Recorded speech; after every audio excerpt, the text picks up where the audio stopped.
Welcome to episode 60 of the Headspace and Timing podcast, a show brought to you by the Change Your POV podcast network. I have a conversation with a friend of the book, blog, and podcast, Joey Utah. We talk about one of the selections from my latest book, Combat Vet Don't Mean Crazy, specifically talking about the black dog of veteran emotion. Joey and I have a conversation about focusing on mental health after the military and the need to take care of what's going on inside our heads to live the life that we want. We're ready for the chaotic stuff, but not for the easy stuff, so to speak. You know, the stuff where there isn't as much of a physical threat. It's all inside of our heads. This fear of, is somebody judging me? Is there going to be a stigma? Is my wife going to think I'm weaker? Is my family going to think I'm not good enough? And it's like, I think coming from the military where, you know, reality is kind of thrown at you in your face, like, you know, it touches on all five senses. And then you get into anybody who has mental health issues, it's like you can't grasp what's going on. It's all in your head. And until you do have somebody who kind of comes and tells you, like, you know, Joe, relax, like, eat a Snickers, it's going to be okay. Welcome to the Change Your POV podcast network. You're listening to Headspace and Timing, a show dedicated to breaking down the stereotypes about veteran mental health. My name's Dwayne France, and I'm a combat veteran of both Iraq and Afghanistan. After I retired from the Army, I took on a new mission as a clinical mental health counselor for my fellow service members.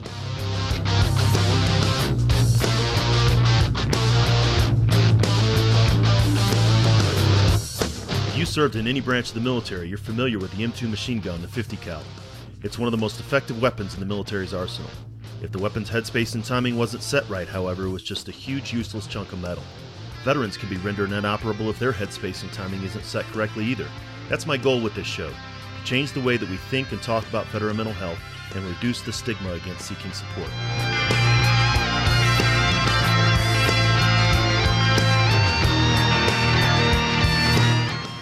Each week we'll talk with mental health professionals, veterans, and those who support veterans, service members, and their families. We're going to have real and honest conversations about a topic that most just don't like to talk about, veteran mental health. Let's jump into this week's conversation.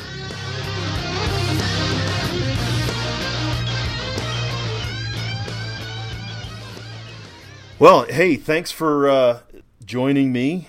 So typically, in some of the other shows are really about getting other mental health professionals on and things like that. But I do like to kind of bring guests on talking about something that, you know, one of the blogs that kind of spoke to him or whatever. It seems like the black dog post and it's in the book is pretty significant to you. So I'd say we just get into talking about that. I saw something that you posted in that certain parts of it kind of jumped out at you. But maybe even before we get started, maybe you could tell the audience a little bit about your background, your military background, and some of the stuff that's kind of going on with you.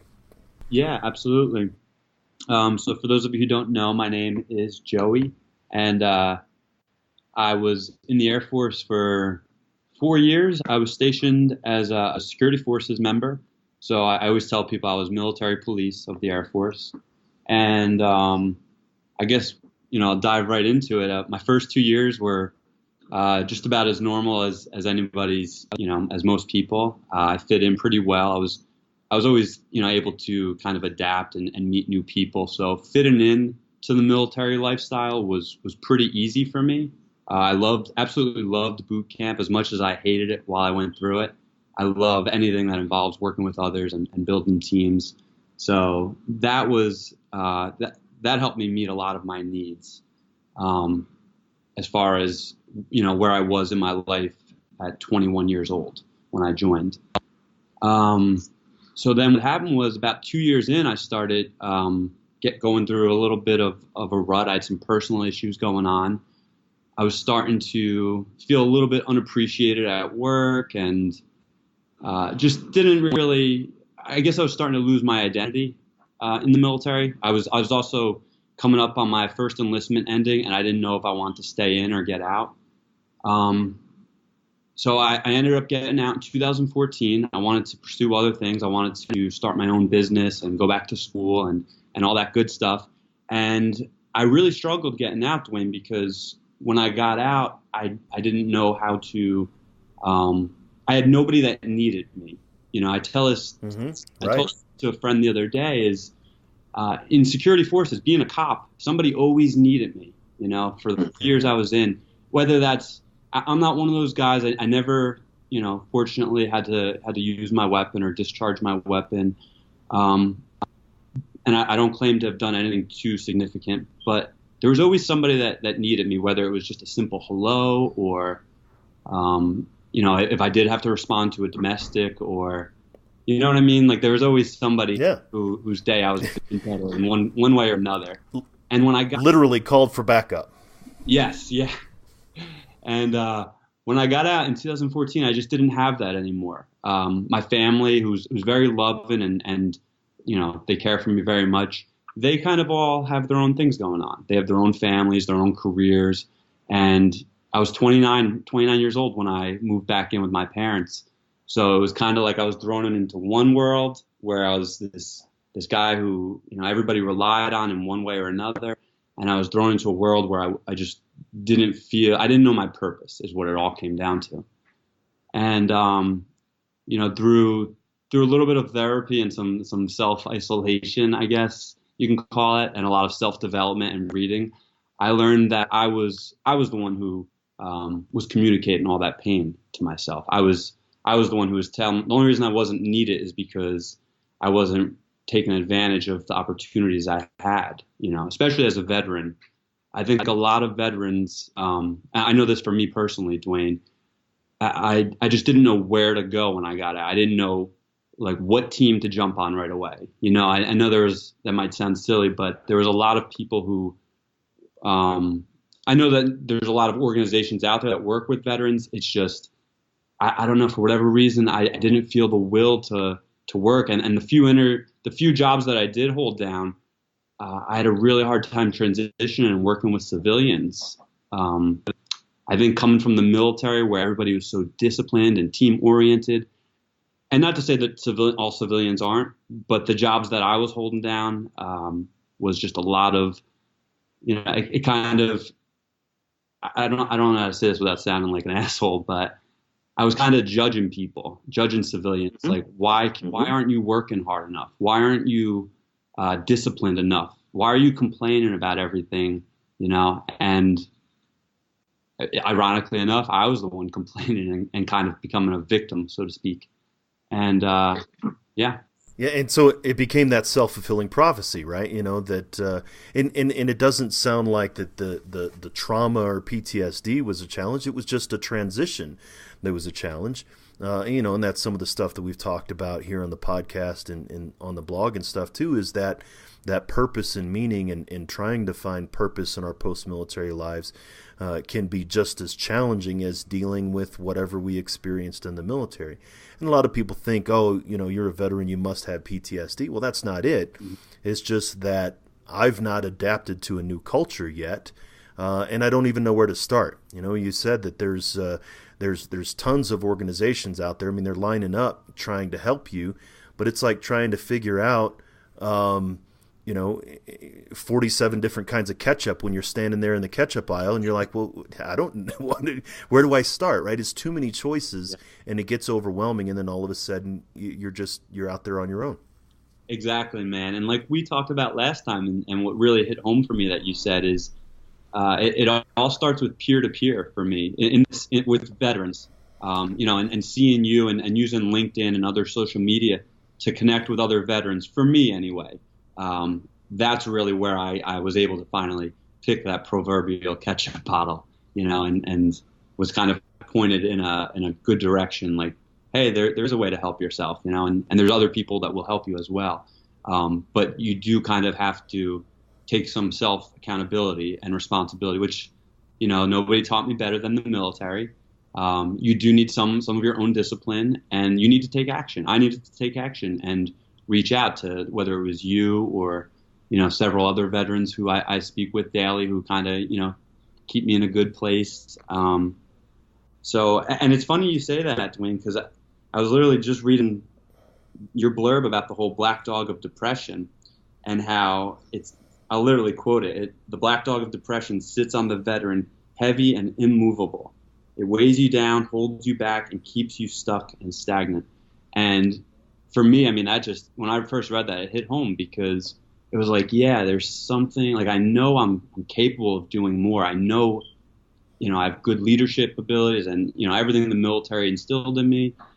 But it was like something was just holding me back. It was like I just couldn't get my wheels going.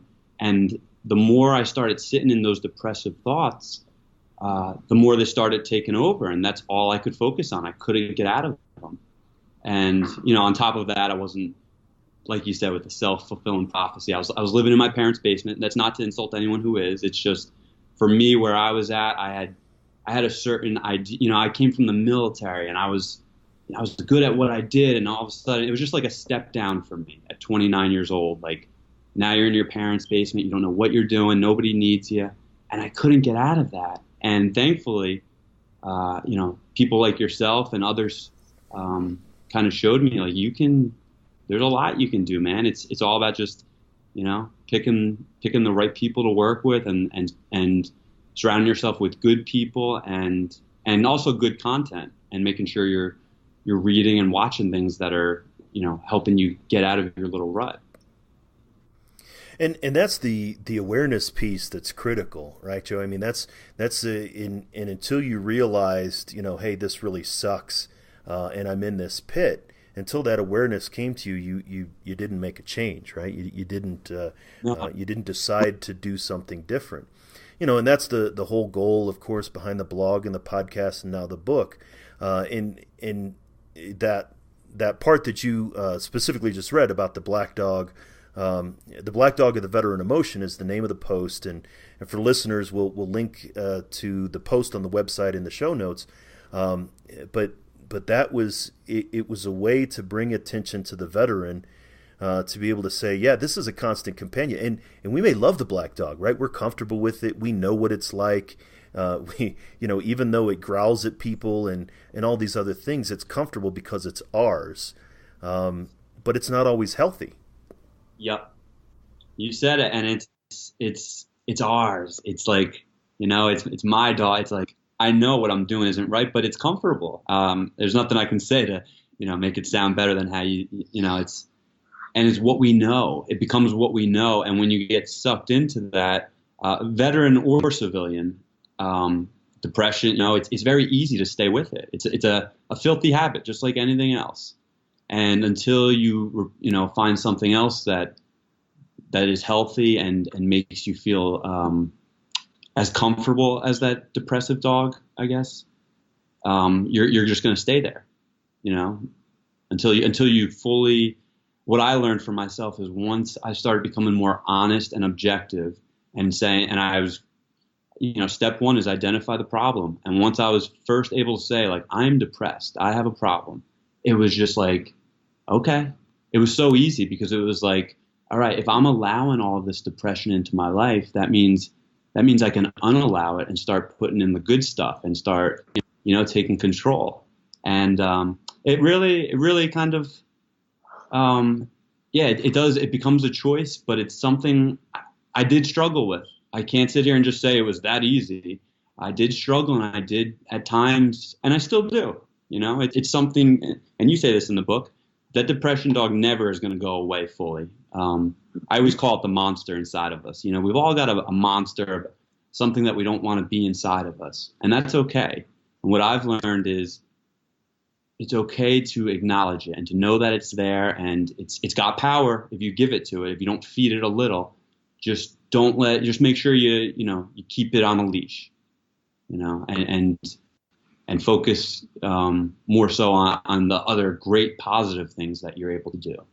And that's for me, what was huge for me is just knowing it's still there. It's not going anywhere, but I'm in control of it, as opposed to 2 years ago. It was like, if you said the wrong thing to me or looked at me the wrong way, I was going to snap at you or,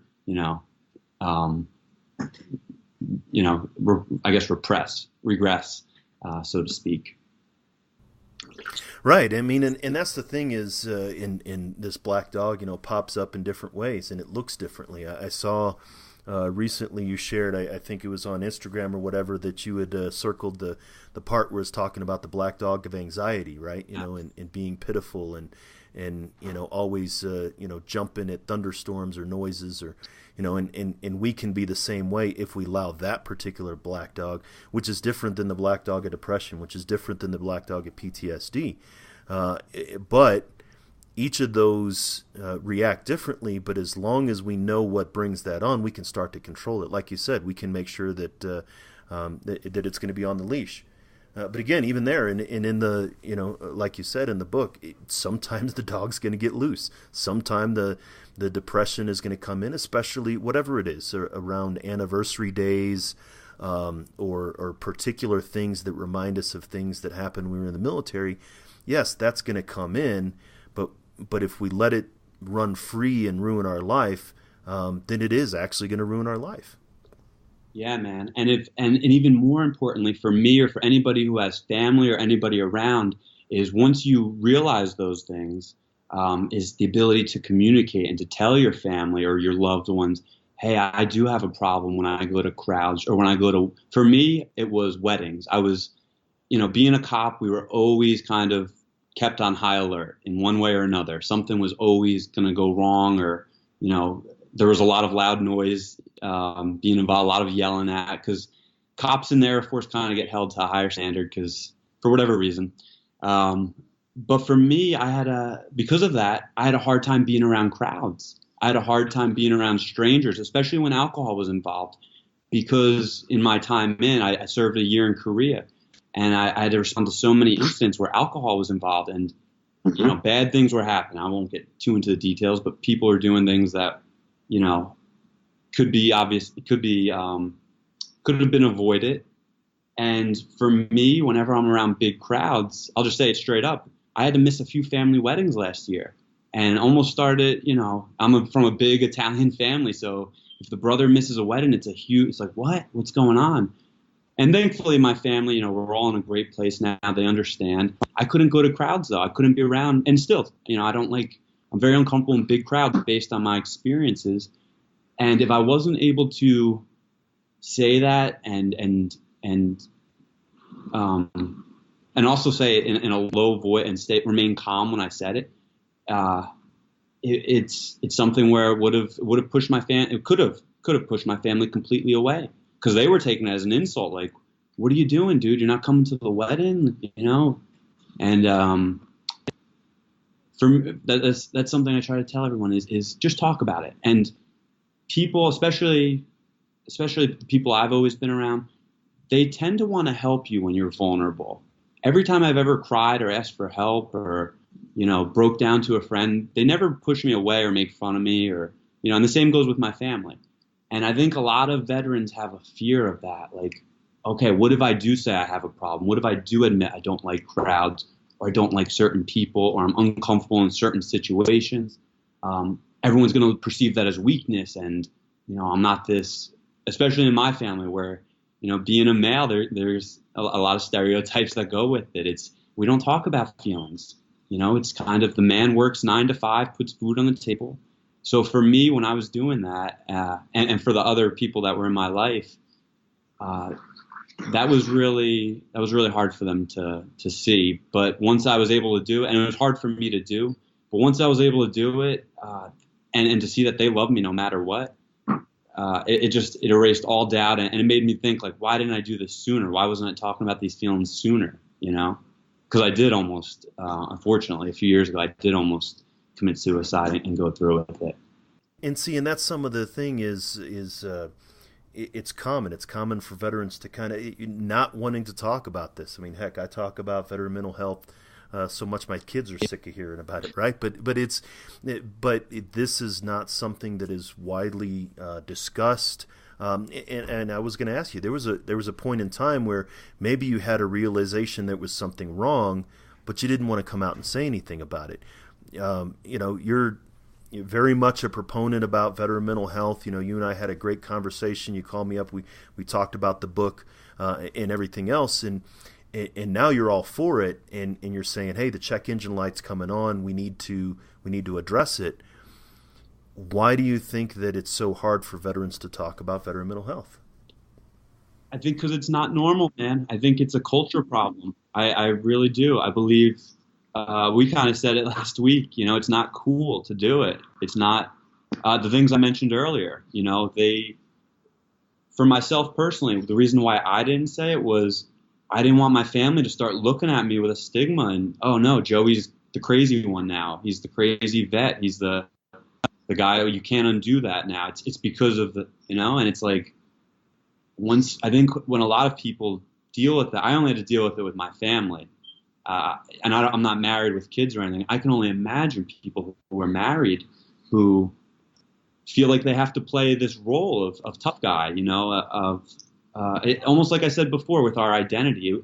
It wasn't the identity that I was living before. That guy, he doesn't talk about feelings. He's got to be a tough cop.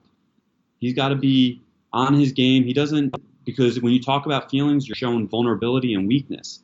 That was my mindset. And I think that's the mindset of a lot of my friends is suck it up, rub dirt on it, and, get your head back in the game.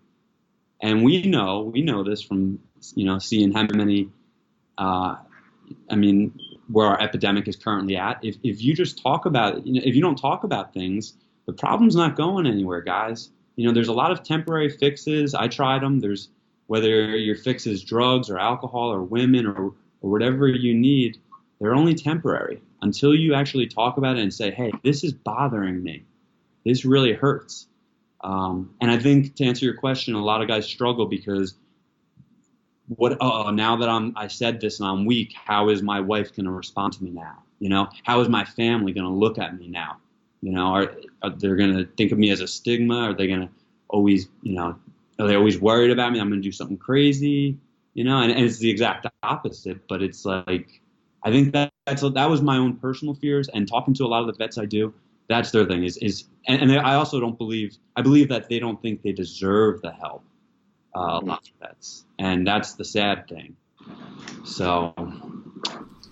And so you bring up a couple of points. Number one, you got the double barrel shotgun. I mean, we're having a national conversation now about veteran mental health, but there is not a national conversation about first responder mental health. And so, a veteran who leaves the military and goes to be a firefighter or a police officer or things like that, there is that stigma in that profession as well, right? Can't show weakness and things like that.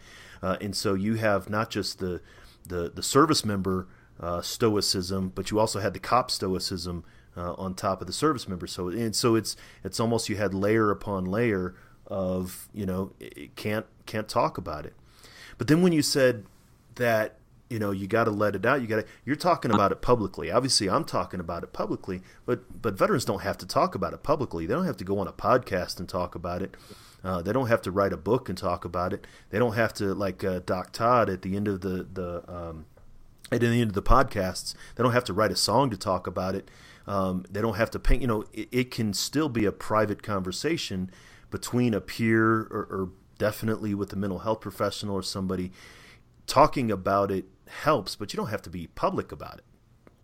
No, and that's a great point. I obviously want to. I'm a big mouth. I'm a loudmouth Italian, so I want to talk about it to everybody. But you're 100% right, man. Is you can, and that's why when you said last week the whole peer-to-peer thing, you can just go talk to a friend. Go talk to a friend or a guy that you work with. A guy, anybody who you trust enough. Who you don't think will judge you and will make you feel safe when you explain. And you know what? Here's the sad thing. Some people don't have a person like that in their life right now. They just don't. They don't have someone who they believe will listen to them when they say what their problems are. And that's why I'm a big proponent of self-expression, because I didn't have that when I got out. I didn't have anybody. I had a few guys I Skyped with, from the military, but I didn't have any immediate friends or family like that. So for me, I'm all about self-expression. I got into theater and I got into acting and I started building trust with other people. And, and it's not like the first time I met these people, but I started making new friends and I started, they started teaching me the power of just write things down. If you can't express yourself or say what you're feeling, just write it down or record yourself on a video and then watch yourself. It doesn't have to be public. You're right. And I think that's a big stigma to answer the other question. I know me, when I walked into the first time I was about to knock on the therapist's door, it's like, well, no, what's on the other side of the door? It's uncertainty. And you hit on that in another chapter in your book. We've been trained as military members to pretty much know how to handle a lot of different situations, especially in my career field as a cop. And all of a sudden, you're knocking on this door, whether it's your actual therapist door or it's, you're talking to someone for the first time. Either way, it's unfamiliar territory. And it's just like, oh, I'm not going to be good at this. Something's going to go wrong, because I don't know what I'm doing. And it's just like military. It's just like your first day of boot camp. You don't know what the hell's going to happen. You have an idea, but you don't know like what you're going to become after it. That's why I try to always stay in the moment, always stay present, and just concentrate on right now and what can I handle. And, take baby steps, whether that's, okay, today I'm just going to knock on the door of my feelings. And then, tomorrow I'm just going to write one feeling down or two feelings down, and then just build momentum. And once you see that you're doing it more and more, you'll also see that you're good at it, and you have a pretty good grasp on your feelings, and you'll be able to control them more. So yeah. I had a client one time that he had no-showed me probably 2 or 3 different times, and then when he finally came in, he had told me, he was like, the first time I came, I drove by and I left. The second time I came, I sat outside, parked, and then left. Third time, I actually got out of the car, came upstairs, and then turned around and left. And then the fourth time, he was like, and here we are. Yep. Right? And there was this, he said, even this time, I almost turned around and left because I don't know you, how do, and I've talked about on the podcast before, yeah, you come in my office, there's maps on the wall, there's coins. I mean, it looks like a military office. And as soon as he came in, he was like, oh, well, this wasn't as bad as I thought it was. But when you were down in the Ville, right, and you were knocking on a door, you weren't thinking, I can't handle what's on the other side of this door. You were confident that you'd be able to handle whatever was on this side of the door. Yeah, you had your buddy. Yeah, you had, somebody in the car outside, whatever it was. But when we were in the military, we weren't thinking, I can't do this. But then when we get out of the military, we somehow seem convinced that, man, I'm not going to be able to handle whatever this is. I'm not going to be able to handle talking to this stranger. I'm not going to be able to handle blah, blah, blah, blah, blah. And sometimes I think we forget where we came from. Couldn't agree more. And I also, I wonder this, because it just popped in my head when you said that. I think when you're working with others like you are in the military, you're usually always a part of a team in one way or another, and that camaraderie is there. I wonder how much that helps with getting somebody, because the first time I talked to a therapist in the military was because a fellow friend in the military kind of pushed me. I wonder how much of that plays into, especially as the veteran, I'm sure it plays a big part. Shoot, what if somebody was just here to nudge me a little, or kind of like let me know it's okay, don't worry, that door, yeah, it's going to get kicked down quick, and there's somebody on the other side, but, I'm here for you no matter what. Even if something happens to you, I still got you. And I think for me, especially when I got out, and I'm sure a lot of other vets, it's like, I would love to sit here and say we can all be self-motivated, and I always tell myself, exactly what I need to hear. Sometimes I can't do that, and sometimes I do need a friend to kind of give me a boost in the arm, and, even it's funny because I was telling my friend last night I was very nervous about this call, and he kind of, he told me, you're great, you'll be fine. Like, he validated, he pretty much reaffirmed, what I was going through, and told me that it doesn't have to be what you think it is. It doesn't have to be anything more than a conversation, or and once people see us doing this more and see that it's normal, and maybe it's a little shaky in the beginning, but once you get a grip on it, it's something that can help us all, is just hearing these stories and talking and encouraging others. Whenever a veteran's ready to talk, there's always somebody that wants to listen. And yeah, I definitely think that you are onto something that, and again, it's something that we talked about when we talked last week, is veterans need permission. They need to know that it's okay, that whatever they're going to do is something that's all right. That can work in our favor, right? When we were in the military, You were out on the beat, but you had a desk sergeant or you had a shift NCO who had done what you did, and he got through it, so you can do it, right? Or when I was in airborne school, all of our instructors went through airborne school.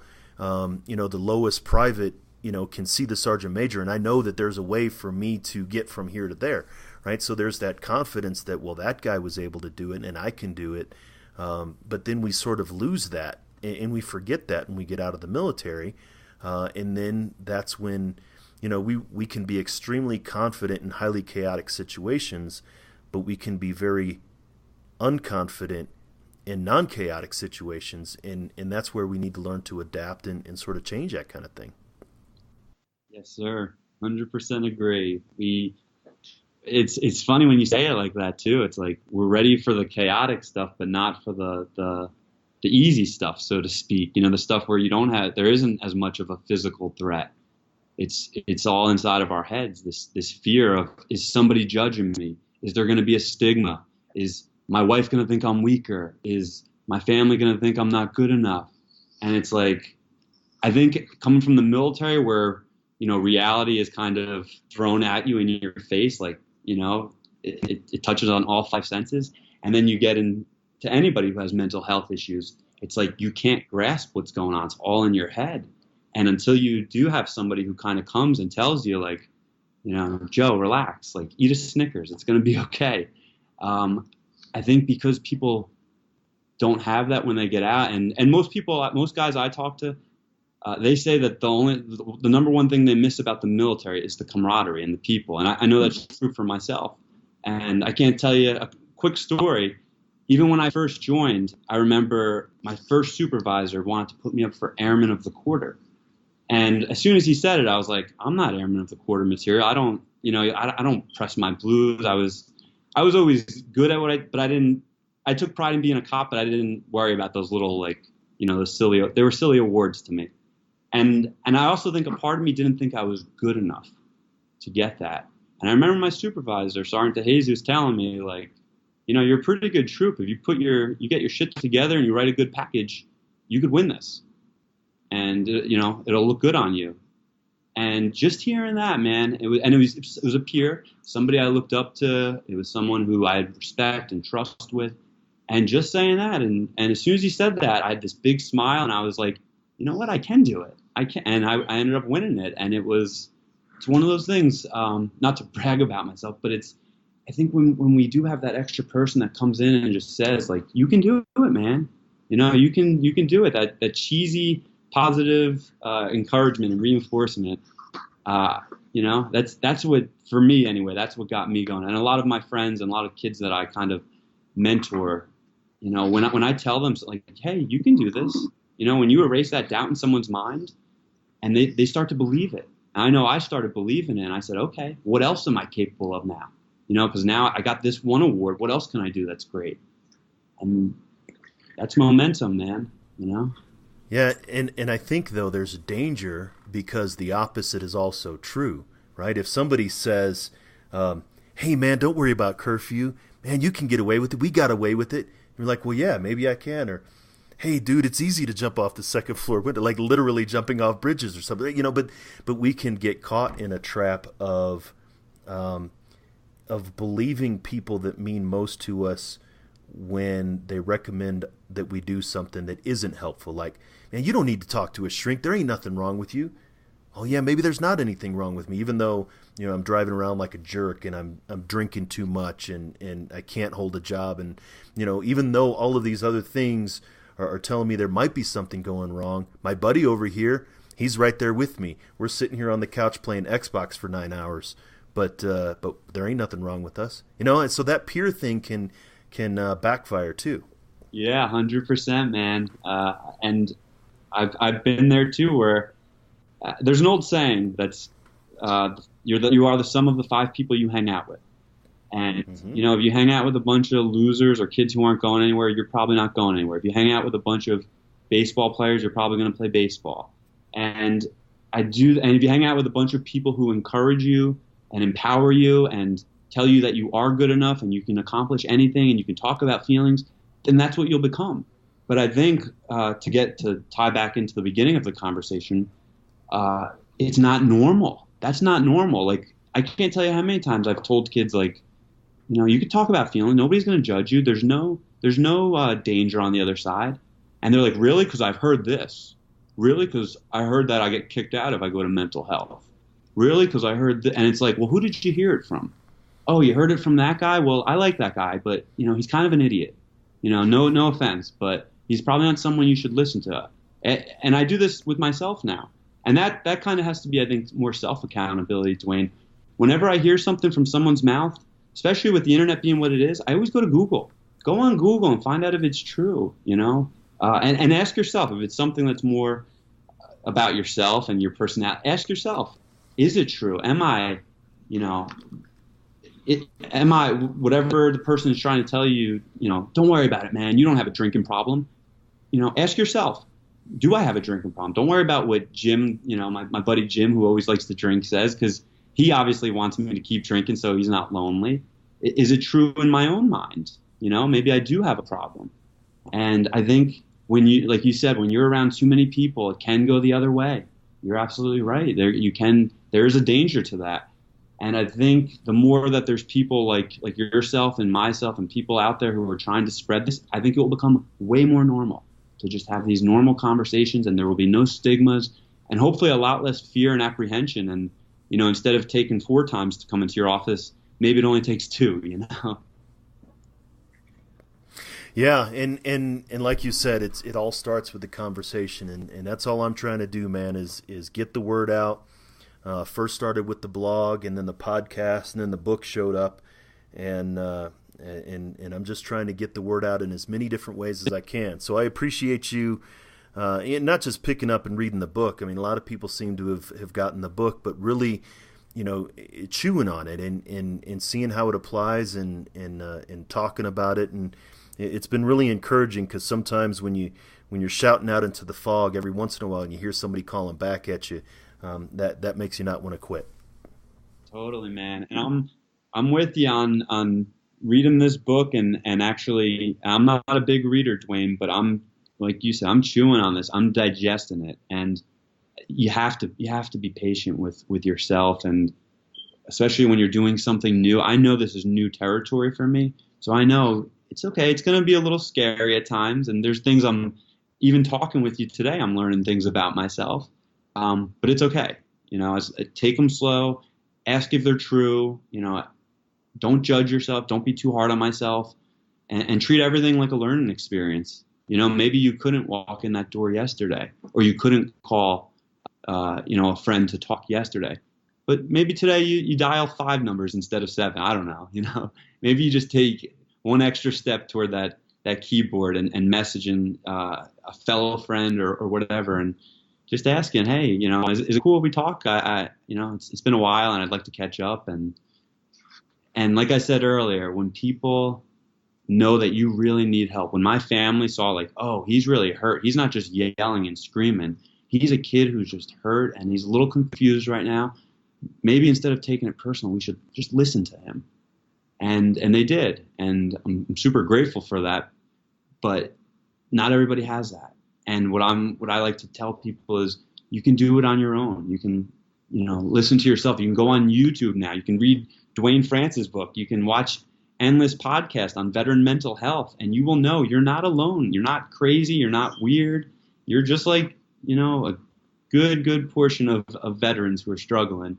You just haven't taken that first step yet. And I'm here to tell you, I couldn't either a year ago or 2 years ago. And then once I did, it was like, it's just like jumping in a pool, guys. It's like you're scared to death, and then you finally do it, and you're like, wow, why didn't I come in sooner?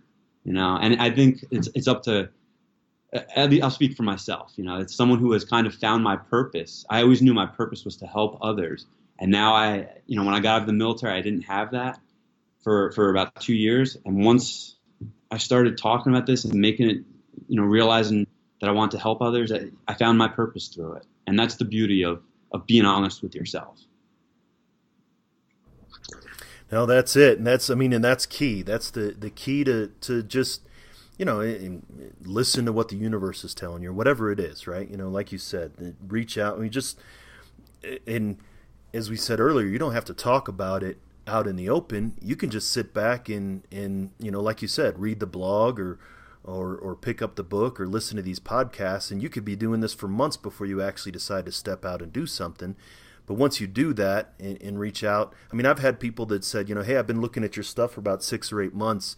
This is my situation. Do you think I should go talk to somebody about it? And I was like, well, yeah, but that's the thing is you can, lurk in any way you can. Even now, right? We're on the Echo device, right? We got that the Veteran Mental Health Minute. You picked that up? Oh, that's great. The focus briefing, is that what it's called?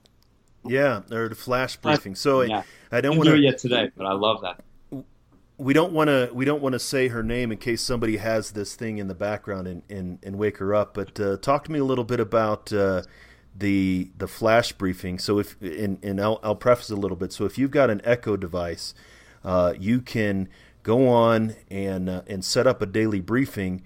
And we're now doing like 1 or 2 minute little updates on there. So you can just say, hey, what's her name? A text. What's my news? Or what's the news? Or what's my flash briefing? And then you'll get this. Has it been that easy for you? Yeah, man, it's that easy. I've only done it for 3 days since you told me to get it. I didn't do it yet today, but it's literally just saying her name and then what's my flash briefing for today? And it probably lasts about 4 minutes. For those of you who can't focus or stand still for too long, maybe 3 to 4 minutes, Dwayne, right? Tops. And it's it's a nice. It's usually yourself giving a. Is it you every day that's going to be doing that? Yeah. Okay. Well, and that's for now. I think it's going to be. Later on, it may be bringing in some of the podcast guests and doing some of that introduction. But it's just it's called the Veteran Mental Health Minute, and so. And I think I sent you the link, but anybody who has one of these, go into the app and you can search veteran, and there's some different things that you can do. But yeah, it's going to be about, hey, what is PTSD? Or, I think, no, today is about the things they carried and what we carry with us. Like you carry memories of things that you remember and things that you don't want to remember. And, so it's just a real brief kind of thing that anything to start getting the conversation going. Yeah, and it's a great start, especially for those of you who still aren't ready to come out. I mean, just hearing that every day, learning something new, and you never know what you're going to learn with it. And it's just a nice little like a punch to the arm of like, hey, it's okay. You've got a very motivational voice, Dwayne. I'm sorry, I got to tell you. Yeah, well, if I couldn't talk well and if I didn't have a good voice, I probably wouldn't be a good therapist. So I guess it's a good thing that works. It works. Well, hey, man, I appreciate you taking the time to join me today. I think this is great, and it's always good to hear somebody that that reads something that I wrote or listens to something that I said, and they get it. So it's helpful for me, and I'm sure that you help some people out listening to this. Yes, sir. Many people, and I'm taking a lot of stuff that you're teaching me, and I'm spreading it, man, because there's a lot of great messages you got in here, and I think the more they spread and become normal, and people take the time to read and understand themselves as well, I'm a very big optimist for the future of veterans and veteran mental health in general. The more, especially with the internet and social media, seeing how many people really do want to help. It's just, a matter of making the veterans know that the help's out there, and all they got to do is ask and want it bad enough, obviously. But I really appreciate it. Yeah, no problem. I thank you for coming on the show. Yeah, absolutely, man. And if anybody needs anything from me, you can find me on LinkedIn or social media at Joey Utah. And, if you're a veteran who wants to have a conversation, feel free to message me, man. My phone's always on, and, I'm always looking to help in any way I can. So. Absolutely. We're going to make sure that all of those links are in the show notes, that somebody can go in and find you, and definitely going to stay in touch, man, because it's always good to hear from somebody who has as much passion about this as I do. Oh, thanks, man. Well, you're the godfather, man. I'm following your lead, so I really appreciate it, Dwayne, everything you're doing for the community and people like myself who we don't really, we're kind of just learning, how can I help? How can I help? And I really do appreciate that on behalf of myself and veterans everywhere, and anybody who reads this book in the future. I know it'll help them in numerous ways. So thanks so much, man. I really appreciate this. No problem. You're listening to Headspace and Timing on the Change Your POV podcast network.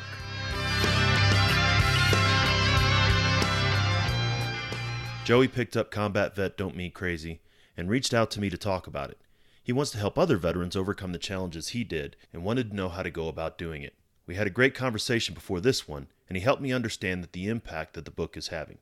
If you're curious about it, you can get the book on Amazon by going to veteranmentalhealth.com/combat vet book.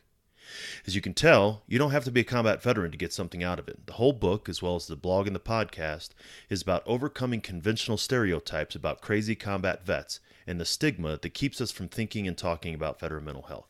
There at the end, we also talked about something new we're doing, the Veteran Mental Health Minute. If, like me, you came home one day and there's a smart speaker in your house turning on the lights and stuff, then you may not be fully aware of all the things that it can do. We have an Echo device in our house, and yes, I know there's that whole thing about the device recording your conversation and emailing it to somebody in your contact list, but I'm pretty aware of when the thing responds to alerts. The thing is, it makes things convenient. You can do more stuff with it than just play music. We add stuff to the shopping list, we use it to settle debates, all kind of things. One thing I recently discovered was the ability to enable a flash briefing so I could get a daily update to start my morning. Sort of like when we were in the military and at shift change or something and you got a rundown of what went on and what was going on. Every morning I get up to let the dogs out and I say, device, good morning. The lights go on and I start getting my daily update. The local news, weather, traffic on my way to work, a little bit about the Broncos because we have a lot of work to do, and a short update called the Veteran Mental Health Minute. Here's a sample. From veteranmentalhealth.com. This is your Veteran Mental Health Minute. I'm Dwayne France, and I'm a combat veteran and clinical mental health counselor. The goal of this quick update is to help veterans understand more about how mental health and wellness can improve their post-military lives, to help those who care for veterans understand more about what their veteran experienced in the military, and help those who support veterans in the community to learn more about military culture and mindset. While PTSD and traumatic brain injury have emerged as the primary sources of psychological discomfort as a result of the most recent conflicts, these two conditions do not fully explain the full range of reaction that a veteran experiences upon returning home. Moral injury is a concept that has begun to emerge from clinicians working with veterans who were exposed to combat and were experiencing difficulty in readjusting to their lives after returning from combat. In an article in 2009 by Brett Litz and his colleagues, moral injury is defined as perpetrating, failing to prevent, bearing witness to, or learning about acts that transgress deeply held moral beliefs and expectations. If we're going to talk about veteran mental health, we need to talk about moral injury. If you want to learn more about it, go to veteranmentalhealth.com and search for moral injury. Once again, I'm Dwayne France, and this has been your Veteran Mental Health Minute. You can find out more on this topic at veteranmentalhealth.com. We'll catch you next time, and until then, stay focused and be well.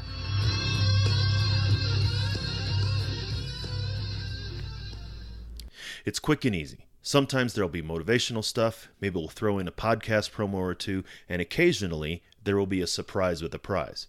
It's just my way of trying to spread the word about veteran mental health. So how does it work? I'll say the name of the device here in a minute, so if you're listening in the kitchen, get ready to tell it to shut up. But one way that you do it is to go to the app of the account that's connected, click the little menu icon, select Skills, and in the search box type Veteran, and you'll see a list of skills and briefings. The Veteran Mental Health Minute is one of them. Open it up and click Enable, and you're done. Then you can say, Device, what's my flash briefing? And you'll get it going. You can also go to veteranmentalhealth.com/Alexa, and it will take you directly there. If you try it out for a bit, consider leaving a review. It helps the Amazon algorithm know that we're as good as you think we are. And that's not it for the updates. I recently announced that I'd be supporting organizations that are looking to spread the word about veteran mental health. We just got done with the month of May and wrapped up the first donation period. Our partner for May was Coder Vets, a 501c3 nonprofit based in St. Louis, Missouri, that helps veterans gain tech skills by offering paid apprenticeship programs in software development. Through the generosity of those who picked up the book in May, like Joey, I'm able to donate 10 copies of the book to Coder Vets in order to help the veterans they support understand more about veteran mental health. I'd like to announce our June partner, Amy Otzel, and Inner Resource Psychotherapy. Like me, Amy is an Army veteran who then became a clinical mental health counselor, and she's practicing in Connecticut. Here's a bit about her organization from Amy herself. My name is Amy Otzel. I'm a U.S. Army Behavioral Health Sergeant, retired, Iraq War Combat Theater veteran, licensed professional counselor, currently continuing the mission in private practice at Inner Resource Psychotherapy in Connecticut. And Inner Resource, the mission orientation is to empower health, healing, wellness, resiliency, connectivity, and personal growth opportunities to those military, veterans, and family members that I'm so privileged to continue the mission and service to. My organization supports veterans' mental health by coming from a strengths and skills-based warrior resource empowered model of providing clinical mental health services in a culturally competent way. Also offering a significant amount of advocacy to support awareness and create more connectivity of support within our veteran-to-veteran community, that we can rally together and be here during times of transition in order to cope with stress and any other challenges of post-military and post-deployment life. I am looking forward to using Combat Vet Don't Mean Crazy, the books that we receive here, to really empower that advocacy mission and create another opportunity to bridge that gap between awareness and making the connection to get support in such an important way. And people can find out about Inner Resource by visiting the website at innerresource.org. So if you'd like to help Amy get copies of the book in the hands of veterans that need them, go to veteranmentalhealth.com/combatvetbook and pick one up. For every 5 books sold, I'm giving one to Amy, and she's up 2 books already this month. Next week, we're back on track with some conversations about veteran mental health. We talk about a great organization that's teaching mental health professionals about evidence-based practices for combat-related PTSD, the Strong Start Training Initiative. So tune in next week, and until then, stay focused and be well. I'd like to thank the Change Your POV Podcast Network for hosting this show and highlighting the critical importance of veteran mental health. We want to hear from you. You can reach out to me via email at dwayne@veteranmentalhealth.com. You can find me at Twitter @TheCounselingVet, or head on over to Facebook and look for the Change Your POV Squad. You can find the show notes for this episode and all the episodes by going to veteranmentalhealth.com or changeyourpov.com. Sign up for updates on either or both so you don't miss another episode. While you're at it, check out the other great shows on the Change Your POV Podcast Network. The show about remembering our military history and reviving our warrior spirit, Changing Hearts and Minds. The show about outdoor activities that us veterans love so much, Neophyte in the Woods. The show that helps us get going at the beginning of the week, Motivation Monday. And Attack Fridays, the show that brings you actionable tips, tricks, and coachable knowledge to help you make the best of your transition. While you're checking out the other shows, drop us a review in iTunes or whatever podcast platform you're listening to. The reviews really help spread the word about what we're doing. If you're looking for the total package for all the information you need to live the life you want after leaving the military, you found it. If you know of a buddy who's looking for the same info, share it with them so they can find it too. I want to thank Doc Todd for his permission to use his track Not Alone from his amazing album Combat Medicine. Doc Todd is somebody who's trying to bring veteran mental health out of the darkness and into the light, and you can get the album by going to therealdoctodd.com. Check it out, because remember, veterans, you're not alone. Ever.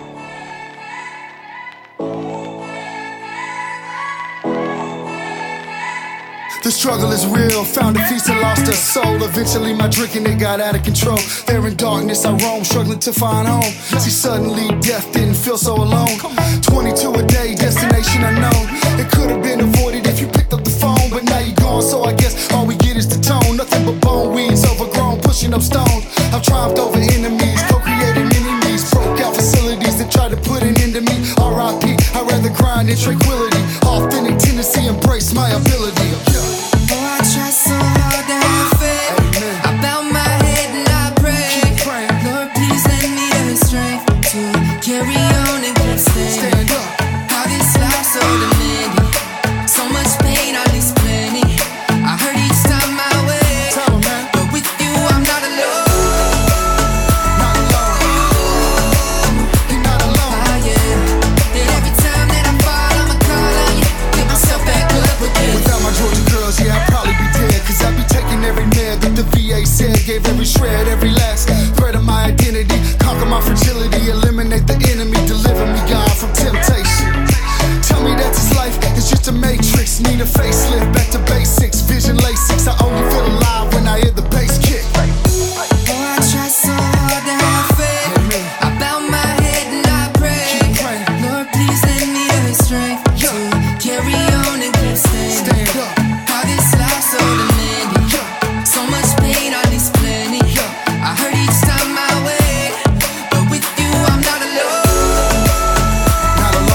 love you guys.